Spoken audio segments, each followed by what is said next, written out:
बिस्मिल्लाहिर्रहमानिर्रहीम। अस्सलामुअलैकुम दोस्तों, उम्मीद करता हूँ आप सब खैरियत से होंगे। अमजद अली हाज़िर खिदमत है।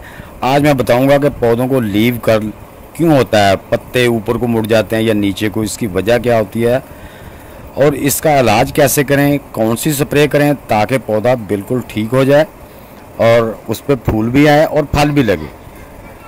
तो दोस्तों, ये जो आप देख रहे हैं ये मेरा एक ग्रीन चिल्ली का पौधा है, बाकी सब ठीक हैं।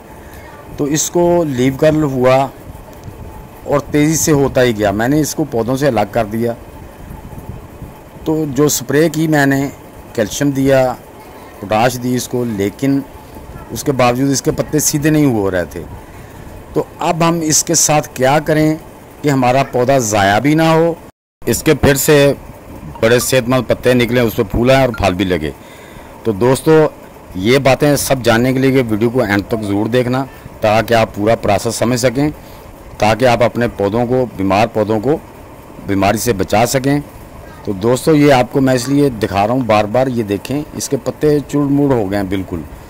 उस पर देखें फूल भी लगे हुए हैं, लेकिन उनमें फल नहीं बन रहा क्योंकि पौधा बीमार है, इसलिए उसके ऊपर फल नहीं आ रहा। जबकि दूसरे पौधों पे माशाल्लाह फल आ रहा है, तो इस पे बिल्कुल फल नहीं आ रहा।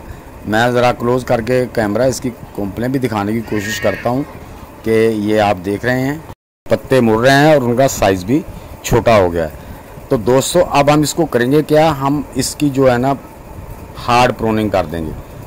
इसको हम ऊपर से सारा काट देंगे। काटने के बाद इसकी जो ब्रांचेज़ हैं, जितनी भी वो छोटी ब्रीक ब्रांचेज़ हैं, वहाँ से काट देंगे।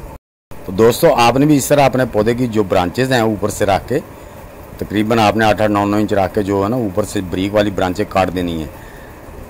तो जब ब्रीक वाली ब्रांचें कट जाएंगी सारी, उसके बाद आपने जो इसके ऊपर जितने भी पत्ते होंगे वो सारे पत्ते भी उतार देने, ताकि वो बीमारी बिल्कुल न रहे। और उसके जो नीचे पत्ते गिरे होंगे वो भी सारे उतार देने। ये सारे पत्ते आपने अच्छी तरह कलेक्ट कर लेने हैं, जिस तरह मैंने किए हैं। ये देखें, मैंने सारे पत्ते भी कलेक्ट कर लिए हैं, उसकी ब्रांचेस भी, और अपने गार्ड से दूर कहीं इनको डिस्पोज कर देंगे। तो दोस्तों, अब हमने क्या करना है, ये देखें, एलोवेरा आपने ले लेना है। एलोवेरा में दोस्तों कैल्शियम, पोटाश, फास्फोरस मौजूद होती है। तो अब हम इसको, जो इसके लीव लिए हैं, इसको हम छोटा छोटा काट लेंगे।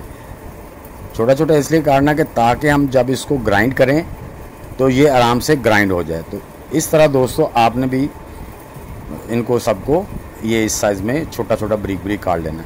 अब हम इसको ग्राइंडर में डाल के 1 कप पानी डालेंगे और इसको अच्छी तरह ग्राइंड करके इसका लिक्विड फॉर्म में ले आएंगे। तो जब दोस्तों ये आपका लिक्विड फॉर्म में आ जाएगा, तो अब हम इसको स्ट्रेनर की मदद से छान लेंगे, क्योंकि हमने इसको जब स्प्रेयर में डालना है तो उसकी नोज़ल छोटी हो, तो उसमें कचरा चला गया तो वो रुक जाएगा, वो काम नहीं करेगा। इसको अच्छी तरह आपने जो पानी लिया है स्ट्रेन कर लेना, ताकि इसकी पल्प वगैरह जो है ना वो उसके अंदर, लिक्विड के अंदर ना जाए, लिक्विड बिल्कुल प्योर लिक्विड हो जाए। तो आपने इसको अच्छी तरह छान लेना है। छानने के बाद दोस्तों, ये देखें 1 कप पानी का हमारा ये हो गया है। इसको हमने कलेक्ट कर लिया है। इसके लिए मुझे नीचे किचन में आना पड़ा है। तो अब दोस्तों हम छत पे चलते हैं। पानी, ये देखें, मैंने 1.5 लीटर की बोतल है, इसमें तकरीबन 1 लीटर पानी ले लिया है। अब जो हमारा जो लिक्विड हमने 1 कप लिया था, अब वो लिक्विड हम इस 1 लीटर पानी की बोतल में इसको डाल देंगे। इसको इसके अंदर डाल के दोस्तों आपने अच्छी तरह इसको हिला लेना है। ये देखें, आपका लिक्विड कुछ इस तरह से बन जाएगा। तो अब दोस्तों हम इस पर पंप लगा के इसको ज़रा इसमें एयर भर लें, तो फिर हम अपने पौधे पर स्प्रे करते हैं। दोस्तों, आपने भी इसी तरह अपने पौधों को, अगर थोड़ा लीव कर लिया तो फिर आप डायरेक्ट स्प्रे कर सकते हैं। आप चंद पत्ते हैं तो आप उनको स्प्रे भी कर दें और उसके नीचे पौधे को पानी भी दे दें, इसी का लिक्विड दे दें। या आपके पास कैल्शियम पोटाशियम वाली को खाद पड़ी है तो वो अपने पौधे को देकर दे दें। तो ये दोस्तों आपने इस तरह इसको अच्छी तरह नहला देना, ताकि इसके ऊपर जो असरात हैं वो ख़त्म हो जाएं। पत्ता बिल्कुल नहीं दोस्तों को रहने देना, अगर कोई नज़र आ जाए तो उसको निकाल देना है। अब दोस्तों हमने इसको अच्छी तरह इस तरह ऊपर स्प्रे करके इसके टानियों को अच्छी तरह धो देना है, ताकि वो पानी के ज़रिए भी कैल्शियम पोटाशियम लें। और उसके बाद हम इसकी मिट्टी को, मैंने गोडी कर दी है 1.5 इंच तक, हम इसका जो स्प्रे है उसकी मिट्टी पे भी अच्छी तरह कर देंगे, ताकि पौधे की जड़ें जो हैं ना वो मिट्टी से भी उसकी कैल्शियम पोटाशियम की जो उसको फर्टिलाइज़र दी है, जो इसमें हमारी जो एलोवेरा लीव्स में मौजूद थी उससे हमारा पौधा टेक ऑफ करे और हमारे पौधे की नई ब्रांचेस आएँ और नए पत्ते बड़े खूबसूरत आएँ। तो दोस्तों इस तरीके से आप भी अपने लीव कलर के पौधों को बचा सकते हैं। तो उम्मीद है कि दोस्तों मेरी ये छोटी सी वीडियो आपको पसंद आई होगी। अगर पसंद आई तो इसे लाइक और शेयर लाजमी कर दें। नए दोस्त लाइक शेयर और चैनल को सब्सक्राइब करके बेल आइकन को ज़रूर दबा दें ताकि हर नई वीडियो की इत्तला आप तक बर वक्त पहुँच सके। तो दोस्तों मिलते हैं इंशाल्लाह नेक्स्ट वीडियो में। तब तक के लिए आप सब दोस्तों को अल्लाह हाफिज़।